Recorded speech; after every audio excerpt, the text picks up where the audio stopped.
নমস্কার শ্রোতা বন্ধুরা, সন্ধ্যায় গল্পের আসর ইউটিউব চ্যানেলে তোমাদের সবাইকে স্বাগত।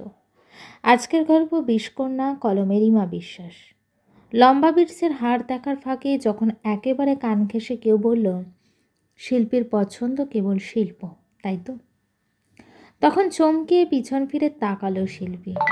তাকাতে একটা দমকা উত্তেজনা ঠেলা মারলেও সঙ্গে একটা নিরাশাও যেন কোপ বসালো। সামনে দাঁড়িয়ে যুগল, ফর্সা মুখ, নীলচে চোখ, গালে সবজেদারির আভা, সাদা প্যান্ট আর সি গ্রিন শার্টে এক বাক্যে সুপুরুষ। আগে ছিল কেবল অল্প বয়সী ছেলে, এখন অনায়াসে তাকে পুরুষ বলা যায়। ছোটবেলা থেকেই বড়বেলা একসঙ্গেই তো কেটেছিল, তারপর হুট করে ছাড়াছাড়ি। এখন ফোনে কথা একেবারেই হয় না। কখনো সখনো হোয়াটসঅ্যাপে ডিপি দেখে এর ওর প্রশংসা থেকে লেখপুল, এই অবধি বাহ্যিক সম্পর্ক হলেও তলে তলে শিল্পী যদিও অনেক শিল্পকর্মই বুনে গেছে। পুনেতে ইঞ্জিনিয়ারিং পড়ছিল যুগল, আর শিল্পী স্কাল্পচার আর আর্ট নিয়ে পড়ছিল শান্তিনিকেতনে। এর আগে অবধি স্কুলের পড়াশোনা এই শান্তিনিকেতনে একসঙ্গেই করেছে দুজন। যুগলের ওপর বয়ঃসন্ধি থেকেই হালকা ক্রাশ ছিল। এখন যখন মনে হচ্ছে ক্রাশ খাস হয়ে উঠেছে, নইলে যুগলের হাতের ভাঁজে নিজের হাত ফাঁসিয়ে একেবারে ওর গায়ে গা ঠেকিয়ে দাঁড়িয়ে থাকা কোকড়া চুলের মেয়েটাকে দেখে এতটা হতাশ মনে হচ্ছে কেন? মনে হচ্ছে কোনো পৌষের ঝকঝকে আকাশে হুট করে কোত্থেকে কালো মেঘ চলে এলো কাল বৈশাখীর রূপ নিয়ে। যদিও মেয়েটাকে একেবারেই উপেক্ষা করে শিল্পী জিজ্ঞেস করলো, কবে এলি? একটা মেসেজ করলে তো পারতিস। আজই এসেছি। ইন্টার্নশিপ কলকাতায়, এখন উইকেন্ডে শান্তিনিকেতনে আসা যাওয়া লেগেই থাকবে। আর ওর সঙ্গে আলাপ জমিয়ে নে মোহনা। আমরা পুনেতে একসঙ্গে পড়েছি, আর কি আশ্চর্য দেখ, শান্তিনিকেতনে থাকাকালীন না চিনলেও পুনেতে গিয়ে একে অপরের রুট যে এই শান্তিনিকেতন তা ইনভেন্ট করি।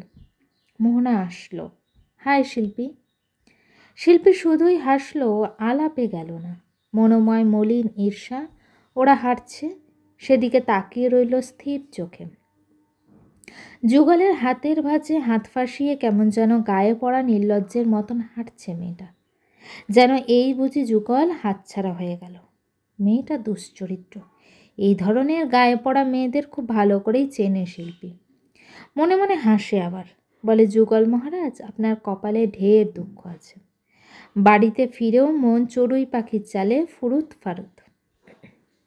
ব্যাগের ভেতর থেকে একে একে বের করছে আজকের মেলার সংগ্রহ। টেরাকোটার হার, দুল, চটের ব্যাগ, নিজের কাজের বিভিন্ন মাপের তুলি, আর ফ্রিতে নিয়ে এসেছে মাথা ভর্তি বিরক্তি, মন ভর্তি অস্বস্তি। ছোটবেলা থেকেই তো নানা অস্বস্তিতে কেটেছে জীবন। বাবার রোজগার নেই। রোজগার বলতে বাড়িতে বসে ছেলে মেয়েদের আঁকা শেখানো। বাবার শিল্পজ্ঞান ওদের সংসার ঠেলেছে ঠেলাগাড়ির গতিতে।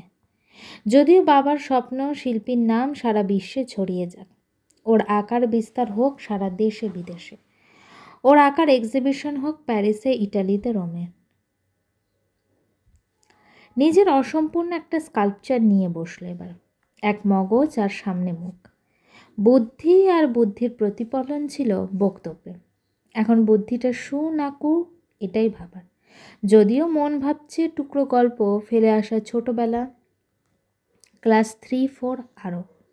যুগল আর ও একসঙ্গে অনেক খেলনাবাটি খেলেছে, যেখানে যুগলকে বারবার যেতে হতো বাজারে, আর শিল্পী গুচ্ছের খেলনা হাঁড়ি করা নিয়ে খেলতো একা একা। যুগল তার শৈশবের চাহিদা অনুযায়ী ওই সব সম্পত্তিতে নিজের দখল জমানোর প্রচেষ্টা করতে গেলে সে বাজারের জন্যই জন্মেছে এমন ছকে বাঁধা মতবাদে তাকে শিল্পী বারবার চিৎপাত করত। সে ছিল অনেক বাচ্চা বয়সেরই গল্প। একটু বড় হলে শিল্পী যখন প্রথম প্রথম সাইকেল চালানো শিখছে, তখন ওর সাইকেলে কেরিয়ার ধরে থাকতো যুগল। পরীক্ষার আগে আগে নিজের প্রাইভেট টিউটরের নোটসও দিয়েছে শিল্পীকে। শিল্পীর বাবার ভালো টিউটর রাখার মতো রোজগার ছিল না কি না, কিন্তু এসব কারণে নয়, শিল্পীর ওকে ভালো লাগতো একেবারে অকারণে। আর আজ সেই ভালো লাগা একেবারে ছিনিয়ে নিয়ে গেল এক অচেনা পড়শি। মন ভালো থাকে কি করে? প্রতিদিন সকালে শিল্পীর 2টো টিউশন থাকে, বিকালে একটা। সকালে টিউশন সেরে ফিরতি পথে মনে হলো মন ভালো করতে নয় চকলেট পেস্ট্রি নিয়ে যাই বাড়ি। যা ভাবা তাই কাজ। সেও আজকাল কয়েকটা টিউশন ধরেছে, 2 দিন আগে মাইনে পেয়েছে হাতে। কনফেশনারি শপেতে ঢুকতে হলো আরেকটা কাণ্ড, চোখাচোখি হলো মোহনার সঙ্গে। সেই এক ন্যাকা ন্যাকা আদরে ভঙ্গি, সঙ্গে একজন মাঝবয়সী লোক, বড় একখানা বার্থডে কেক শপের শোকেসের মাথায় রাখা। কর্মচারী মন দিয়ে নাম লিখছে তাতে। মোহনার চোখে মুখে হাসলো, বলে, হাই শিল্পী, আজ আমার বার্থডে, তাই বাবা কেক কিনতে আমায় নিয়ে এসেছে। আসলে এভরি বার্থডেতে বাবা আমার সঙ্গে নিয়ে কেক কেনে, তবে আজ বিকালের পার্টিতে তোমার আসা কিন্তু মাস্ট। অসহ্য একটি নিবেদন, যা গ্রহণযোগ্য কোনো মতেই নয়। তাই স্পষ্টাস্পষ্টি শিল্পী বলল, আজ বিকেলে মনে হয় যাওয়া হবে না, বাট উইশ ইউ করাই যায়। Many many happy returns of the day, happy birthday Mohona. দুহাত ছাড়িয়ে মোহনাকে আলগাভাবে জড়িয়ে ধরল শিল্পী। মোহনার বাবা বলেন, আসতে তোমায় হবে মা, বন্ধুর জন্মদিন, কখনো কি মানা করতে আছে? আমরা কিন্তু অপেক্ষা করব। মোহনা আবার জুড়ে দিল, যুগল নয় তোমায় সঙ্গে নিয়ে আসবে, ব্যাস। আর কোনোভাবেই ব্যাপারটা এড়িয়ে যাওয়ার সুযোগ রইল না। সব থেকে বেরোতেই মোহনা বলল, বেশি কাউকে বলিনি, শুধু ফ্রেন্ডস অ্যান্ড বাবা মা। একদম ভালো লাগে না এই আমন্ত্রণ। ভালো না লাগাটা বিরক্তিতে পরিণত হলো যখন যুগল বাড়ি পর্যন্ত এলো শিল্পীকে পিক করতে, আর গায়ের পাঞ্জাবি রাখা ময়ূরের পালকটা হাত বুলিয়ে বলল, এটা মোহনা একে দিয়েছে, জানিস ওর বেসিক কোনো ট্রেনিং নেই, তবু আঁকার হাত কি দারুণ। কথাটায় কানের লতি লাল হলো শিল্পী। কেন যেন মনে হলো কেউ দাঁড় করিয়ে বুঝি চর কষালো। শিল্পী কি তবে ট্রেনিং নিয়ে আর্টিস্ট? আর যারা কাকবক আঁকছে তারা কি বর্ন পিকাসো? মোটর বাইকে যুগলের পিছনের সিটে বসে কেমন গরম লাগছিল। পৌষের সন্ধ্যা, মোটর বাইকের বাতাস কেটে চলেছে, নাকে ভিজে বাতাসের চলাফেরা, তবু এত গরম কেন? মোহনার বাড়ির অবস্থা বেশ ভালো। একতলা বাড়ি, চৌহদ্দি ঘিরে পাঁচিলতলা, অনেকটা জমির ওপর বাড়ি। পাঁচিল ঘেঁষে দাঁড়িয়ে সারসার দেবদারু গাছ, সন্ধ্যায় ফুরিয়ে আসা আলোর বাগানে, আর বাকি মরশুমে ফুলের বাহার ম্রিয়মান। হালকা গোলাপি রঙের গাউন পরেছিল মোহনা। ওর বাবা পিছন পিছন ঘুরে কিছু একটা আবদার করছিল, ভদ্রলোক ডেকোরেশন নিয়ে ব্যস্ত। এসব দেখে চোখটা জ্বালা করে উঠল নিজের জন্মদিনের কথা মনে করে। বাড়িতে আজ পর্যন্ত কেক আনেনি। মা পায়েস করে অবশ্য, গিফট বলতে সারা বছর যে জিনিসটার দরকার থাকে তাই গিফটের নামে মিটিয়ে দেওয়া। কোনো বছর স্পোর্টস শ্যু, কোনো বছর কোচিং সেন্টারে অ্যাডমিশন, একবার পেয়েছিল জ্যামিতি বক্স, একবার 10 ইয়ার্সের কোয়েশ্চেন পেপার উইথ সলিউশন। বুকের কোণটা কুনকুন করছে। টেবিলের একপাশে স্তরে স্তরে রাখা মোহনার জন্য আসা গিফট বাক্স। যুগলকে এতটা খুশি হতে আগে কখনো দেখেনি শিল্পী। আজকে এই যে ব্যস্ত পার্টিতে নিজেকে বড় বেমানান লাগছিল, কিন্তু আবহাওয়া যেন এক দমকা হাওয়ায় আগমনের মতোই বদলালো গিটারের এক ঝংকারে জোয়াউ জানিভার্সের। গিটার বাজিয়ে গান ধরেছে এক যুবক। ভাষা বোঝা না গেলেও সুর বলছে হ্যাপি বার্থডে সং। মোহনার বন্ধুরা একসঙ্গে হুল্লোড় করে উঠল। সপ্তদ্বীপ দরজার মুখে দাঁড়িয়ে, লম্বায় 5-10 ছিপছিপে করণের এক যুবক, সাদা কুর্তা, ব্লু ডেনিম জিন্স, গলায় গিটার। হোপ ফ্রান্স যাওয়ার সার্থক হবে এবার। অ্যামেজিং প্রোনাউন্সিয়েশন, কাজের ফাঁকে বললেন মোহনার বাবা। কিছু কিছু আমারও শেখা আছে। Ladies and gentleman, meet my friend cum Gurudev Saptadweep বাসুরায়। মোহনা সবাইকে শান্ত করিয়ে দুহাত তুলে সকলের মনোযোগ আকর্ষণ করার ভঙ্গিতে ঘোষণা করল। ওর বন্ধুদের মধ্যে কেউ কেউ বলল, সে আপনি না বলে ওনার পপুলারিটি সম্বন্ধে যথেষ্ট ওনার নাম আছে, নাম জানাও আছে তার জন্য। কিন্তু হোয়াই গুরুদেব? ভাই তুই দীক্ষা দেওয়া কবে থেকে শুরু করলি? ঝংঝাং গিটারে তরঙ্গ তুলে সপ্তদ্বীপ বলল, দীক্ষা দিই ম্যান, চাস তো তোকেও দিয়ে দিই। শুনি শুনি মন্তর শুনি। চিলায় ভব মস্তানে, ভব টেনশন করো সোহায়াহা। হাসির রোল উঠল চারপাশে। মোহনা একপাশে দাঁড়িয়ে কেক খাচ্ছিল। হঠাৎ সপ্তদ্বীপ ওর কাছে এসে দাঁড়ালো। ফিশ ফ্রাইয়ে কামড় দিয়ে বলল, আহ স্বাদ আছে, কি নাম? সপ্তদ্বীপের প্লেটে উকি মেরে শিল্পী বলল, মেনুতে লেখা নেই। থতমত খেয়ে তাকাবার ভঙ্গিতে বলল সপ্তদ্বীপ, মেনুতে তোমার নাম লেখা আছে নাকি? আমার নাম থাকতে যাবে কেন? তুমি মাছ ভাজা খাচ্ছিলে তাই ভাবলাম ডিশটার নাম জানতে চাইছো। নাইস ওয়ান, কিন্তু এই পার্টিতে সব চেনার মাঝে একমাত্র তোমাকে অচেনা মনে হলো। এখানেই থাকা হয় বুঝি? থাকার ইচ্ছে তো মানুষের মন মস্তিষ্কে, কিন্তু আপাতত স্থান সীমিত গণ্ডিতে। That sound interesting. কি করা হয়? তোমার পেশা কি? গুরুগিরি মাত্র? না, কখনো সখনো অ্যাজ এ বডিগার্ড কাজ করি। এই যেমন রাত বেশ হলো, বাইরে কুয়াশাও কম নয়, তাই তোমায় নিরাপদে বাড়ি পৌঁছে দেওয়া কাজটা আমি করে ফেলতে পারি। তার ঢিসুম ঢিসুম জানা আছে? কথার মাঝে মোহনা এসে বলল, বাব্বা সব তো, তুই তো দেখছিস মেতে গেছিস। ভাই ভালোই পারিস, কিন্তু সেটিং করতে। Setting? What a cheap word মোহ।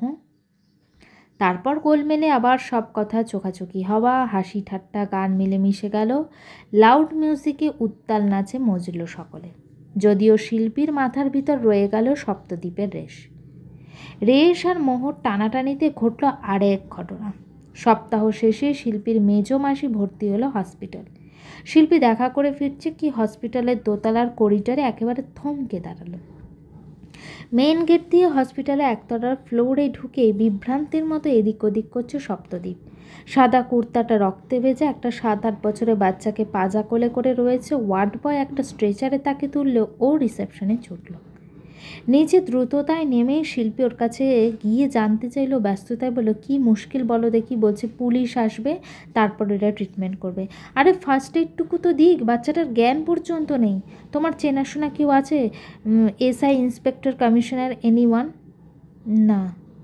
ওখানকার এক ডাক্তারকে শেষে পাকড়াও করে চিকিৎসা শুরু করালো সপ্তদ্বীপ। ফর্মে সই পর্যন্ত করলো, পেমেন্ট করলো নিজের অ্যাকাউন্ট থেকে। পুলিশ এলে বয়ান দেওয়ার সময় বলল, রাস্তা ক্রস করছিল, একটা বাইক মেরে দিয়ে গেল, নাম্বার মনে আছে। আপনার কে হয়? জিজ্ঞেস করলো সাব ইন্সপেক্টর। সপ্তদ্বীপ রাস্তায় যাচ্ছিল, আমার পরিচিত কেউ না, আশা করি জ্ঞান ফিরলে বাড়ির অ্যাড্রেস কি স্কুলের নাম নিশ্চয়ই বলতে পারবে, তার জন্য ওর আগে সুস্থ হওয়া দরকার। অবাক হলো শিল্পী। স্বার্থের দুনিয়ায় এমন বেপরোয়া পরোপকারী কেই বা আছে? এদের বুঝি ঈশ্বর হাতে গুনে অনেক হিসেব করে পাঠায়। এদিকে মা পাঠাবে পিঠে, তাও আবার যুগলদের বাড়ি। মোহনার জন্মদিনের দিন শিল্পীকে পিক করতে এসে একগাল হেসে আবদার করে গেছে, পুনেতে তোমার দুধপুলি হেব্বি মিস করতাম। শিল্পীর মা নলিনী কান মোলা দিয়ে বলেছেন, আর কাকিমাকে মিস করা হতো না, তাই তো? এখন কানমোলার খেসারত দিতে হচ্ছে এই পিঠে ভর্তি বাটি চালান দিতে। যদিও আজকাল যুগলকে কেবল পড়শিই মনে হয়, আরেকজন যেন নিজের বিস্তৃতি দিয়ে নিজের রাজত্ব বাড়িয়ে চলেছে। বাইরে বেরোতেই আরেকবার চমকানোর পালা। সপ্তদ্বীপ ওদের পাড়ায়, ভোম্বলদের বাড়ির লাগোয়া মাঠটায় ওকে ঘিরে কচি কাচার দল। একখান কালো নেড়ির ছানা ওর কোলে। সাবধানে তা নামিয়ে দিল ভোম্বলের 5 বছরের ভাইপো গোহলের হাতে। সামলে, দেখিস আজ একটু গরম দুধ দিস। তারপর শিল্পীকে দেখে সেও অবাক। কি ব্যাপার, স্পাইগিরি করছো নাকি? সেরকম কিছু আমিও তো বলতে পারি, কুকুরছানা কোথায় জোগাড় করলে? সপ্তদ্বীপ মাঠের পিছনে নর্দমাটার দিকে দেখিয়ে বলল, ওতে বেচারা পড়ে গিয়েছিল, তুলে আনলাম। তাতেই তো দেখছি তোমার পাড়ার কচিরা বেশ ইমপ্রেসড। অবশ্য আমিও যদি এসেছি বন্ধুর পাড়া এবং বন্ধুর বাড়ি, তোমার ঘটনা কি? ঠিক করে হেসে বলে, আমি চলেছি আমার বন্ধুর বাড়ি, আর তার সোয়াদের খাদ্য বহন করে। আহা, কি ভাগ্যই না গো বন্ধুটির, আমার কপালে বুঝি এমন সুখ জুটল না আর। তারপর একসঙ্গে পা মেলানো হলো যুগলের বাড়ি পর্যন্ত। যুগলের বাড়ি ঢোকার মুখে কিছুটা সিরিয়াস হয়ে সপ্তদ্বীপ বলল, যা হয়েছে সে নিয়ে কোনো কথা ওকে রিপিট করতে না দেওয়াই ভালো। বেচারা শখে আছে, আমরা বরং লাইট ডিসকাশন করব। কথার কিছুই বোধগম্য হলো না শিল্পীর। কৌতূহলে ভুরু কুচকে গেল। যা হয়েছে মানে? কি হয়েছে? সে কি তুমি জানো না? যেন চমকালো সপ্তদ্বীপ। না তো। দুপাশে মাথা নাড়ে শিল্পী। ওর হাত থেকে প্লেটটা নিজের হাতে নিয়ে সপ্তদ্বীপ বলল, আচ্ছা ভিতরে গিয়ে না কথা হবে। যুগলের মান মুখটা শুকনো দেখালো। শিল্পীর হাত থেকে ম্লান মুখ নিয়ে প্লেট নিয়ে বলে, কত পিঠে পাঠিয়েছিস রে নলিনী, আমি প্লেট পরে দিয়ে আসবোক্ষণ। সপ্তদিকের সঙ্গে যুগলের ঘরে ঢুকতে দেখল ঘর অন্ধকার। লাইট জেলে সপ্তদ্বীপ টেবিলে মাথা রেখে চেয়ারে বসে থাকা যুগলকে দেখতে পেল। ওদের দেখে যুগল ফিকেভাবে বলল, ও তোরা? যুগলের চোখ মুখ বসা, গলার স্বরক্ষীণ। কেমন চলছে জব? মানডে জয়েন তো? এবার সব বন্ধুরা মিলে একটা ট্যুর প্ল্যান করলে বেশ ভালো হয় বল। সপ্তদ্বীপ প্রস্তাব পেশ করে খুব স্বাভাবিকভাবে। তার আগে মোহনা সুস্থ হোক, মানে বেচারির যে হঠাৎ এমন আজব একটা প্রবলেম হবে কে জানতো। যুগল আহত। ডোন্ট ওয়ারি ব্রো, ঠিক হয়ে যাবে। ডক্টর ভার্গব তো বললেন এগুলো থেকে রিকভারি তাড়াতাড়ি হয়। শিল্পী কিছুই বুঝতে পারছিল না, তাই চুপ করে রইল। যুগলদের বাড়ি থেকে বেরিয়ে আশ্চর্য চোখে সপ্তদ্বীপের দিকে তাকিয়েও বলল, সেদিন বার্থডে পার্টিটাতে হঠাৎ করে অসুস্থ হয়ে পড়ল মোহনা। মেবি কোনো পয়জনাস রিয়াকশনে বা পোর্শন প্যারালাইজড হয়েছে। ডক্টর বলছিলেন যে নিউরোটক্সিক এজেন্ট ওর শরীরের কাছে কোনোভাবে মেবি স্নেক ভেনাম। শিল্পীর কাঁধ হাতে রাখলো Saptadwip. But you don't worry, ও ঠিক হয়ে যাবে, ডক্টর অ্যাসিওর করেছে। শিল্পী ফিরে এসেছে বাড়িতে। সেই স্কাল্পচারটা নিয়ে বসেছে আবার, ব্রেন আর মুখের অভিব্যক্তি। নিজের কাজ দেখে নিজেই চমকালো হঠাৎ। মুখটা কি বিকারগ্রস্তের মতন দেখাচ্ছে, অসুস্থ কোনো মুখ। মোবাইল বাজছিল। শিল্পী কেমন অন্যমনস্ক। অনেকক্ষণ পর যেন ও ফিরল জগতে। ফোন ধরলে ওপাশে সপ্তদ্বীপ বলল, তোমার কাছে পট পেন্টিং কিছু আছে? আমার একটু দরকার ছিল। কিছু যেন বুঝতে পারছিল না প্রথমটায় শিল্পী। বেশ কিছু পরে বোধগম্য হলো কথাটা। আসতে বলল, হ্যাঁ আছে তো, বেশি না, 2টো হলেই হবে। আমার এক বন্ধু স্টল দিচ্ছে, শোয়ের জন্য কটা পট কম পড়ছিল। বুঝতেই পারছো তাড়াহুড়ায় যা হয়। If you don't mind. সপ্তদ্বীপকে বাড়িতে আসতে বলল শিল্পী। কয়েকটি পট আগে থেকেই গুছিয়ে রেখেছিল। সপ্তদ্বীপ ওর ঘরে বসে খুঁটিয়ে খুঁটিয়ে দেখছিল ওর কাজ। কফি আনি? জিজ্ঞেস করলো শিল্পী। আরে সেটাই তো ভাবছিলাম, মেয়েটা কি ফর্মালিটি পর্যন্ত বোঝে না। হেসে শিল্পী বেরিয়ে এলো। তারপর কফি মাগ নিয়ে ঘরে ঢুকতে থমকে দাঁড়ালো। সপ্তদ্বীপের হাতে সেই ডায়মন্ড কাটিংয়ের কাচের শিশি। ওটা তো ওর ওয়েস্ট বক্সে ফেলা ছিল, ওখান থেকে তুললো নাকি ও? শিশিটা নাকের কাছে ঠেকাতে যেতেই চিৎকার করে উঠল শিল্পী। ঝনঝনিয়ে ভেঙে গেছে হাত থেকে খসে পড়া কাপ। R stop it! শিল্পী হাঁপাচ্ছে। সপ্তদ্বীপ ওর দিকে স্থির চোখে চেয়ে, সারা শরীর থরথর করে কাঁপছে শিল্পী। ওর দিকে এগিয়ে এলো সপ্তদ্বীপ। শিশিটা বাড়িয়ে বলল, কি এটা? এক ঝটকায় ওর হাত থেকে শিশিটা নিয়ে শিল্পী উত্তর দিল, ইঁদুর মারার বিষ। লাগবে না তাই ফেলে দিয়েছিলাম। ইঁদুর মারার না মানুষ? বিস্মিত চোখে তাকায় শিল্পী। এই শিশি খালি অবস্থা আমি পড়ে থাকতে দেখেছি মোহনাদের ড্রয়িং রুমের কর্নারে রাখা ওয়েস্ট বক্সে। শিশিটার ইউনিক এত ছোট আর ডিজাইন করা বলে চোখে পড়েছিল। আর শুধু তাই নয়, আমি তোমাকে ওই শিশিটা ওয়েস্ট বক্সে ফেলতে দেখেছিলাম। এবার কি বলবে শিল্পী? থরথর কাঁপুনিতে মেঝে লেপ্টে পড়ে শিল্পী। ওর সামনে দাঁড়িয়ে সপ্তদ্বীপ। চাইলে তোমায় পুলিশে দিতে পারি, কিন্তু তোমায় কেন যেন ভালো লেগে গিয়েছিল। সেই ভালো লাগার কথা ভেবে তোমায় নিয়ে টানা হ্যাচড়া করতে চাই না। বাট আই ওয়ান ইউ, ভুলেও মোহনার ত্রিসীমানা মারাবে না তুমি। আমি 100% শিওর মোহনা সুস্থ হয়ে যাবে, কিন্তু তোমার কি হবে একবার চিন্তা করে দেখেছো? শিশিটা টেবিলে রেখে সপ্তদ্বীপ চলে যাচ্ছিল হনহনিয়ে। শিল্পী নিজের মনে হঠাৎ আসা বিপর্যয় সামলে কোনো রকমে উঠে দাঁড়িয়ে সপ্তদ্বীপের সামনে এসে পড়ল। কিছু বলতে চাইল ওকে, কিন্তু সপ্তদ্বীপের চোখে সে আগের রহস্য ভালোবাসার রোমাঞ্চ কই? এ যেন ঘৃণা, তীব্র ঘৃণা। তুমি কারোরই সঙ্গে যোগ্য নাও শিল্পী, রূঢ়ভাবে বলল সপ্তদ্বীপ। তারপর একটি বারের জন্য পিছন ফিরে না তাকিয়ে চলে গেল নির্মম সত্যের মতন। টুকরো কথা মনে পড়ছিল শিল্পীর। বাড়িতে এসেছিল এক বেদিয়া মহিলা, বাতের ওষুধ বিক্রি করছিল বাড়ি বাড়ি। বলল, অনেক বিষও বেচি দিদি, বিছের, সাপের, ওসব দাবাদারু বানায় যারা তাদের লাগে। আমরা শুধু বিষ নিকাল নেকা কাম করি। বেদিনী মহিলা, চকচকে কালো রং, থনথনে গদর। 2 শিশি কালো চিতির বিষ নিয়েছিল শিল্পী, নিউরোটক্সিক ভেনাম। সব জেনেই করেছিল এ কাজ। নিশ্চুপে মোহনার খাবারে ঢেলে দিয়ে এসেছিল বিষ। কেন? হিংসায়? এত বিষাক্ত হয় ঈর্ষা? মোহনার শরীরে বৃষ প্রশমিত হলেও বিষমুক্ত কি হতে পারবে শিল্পীরা? কোন কালে? নাকি যুগ যুগ ধরে থেকেই যায় এই বিষকন্যারা? গল্পটি কেমন লাগলো অবশ্যই আমাকে কমেন্ট করে জানিও। আর আমার চ্যানেলে গল্পগুলো যদি তোমাদের ভালো লেগে থাকে চ্যানেলটিকে সাবস্ক্রাইব করে পাশে থেকো।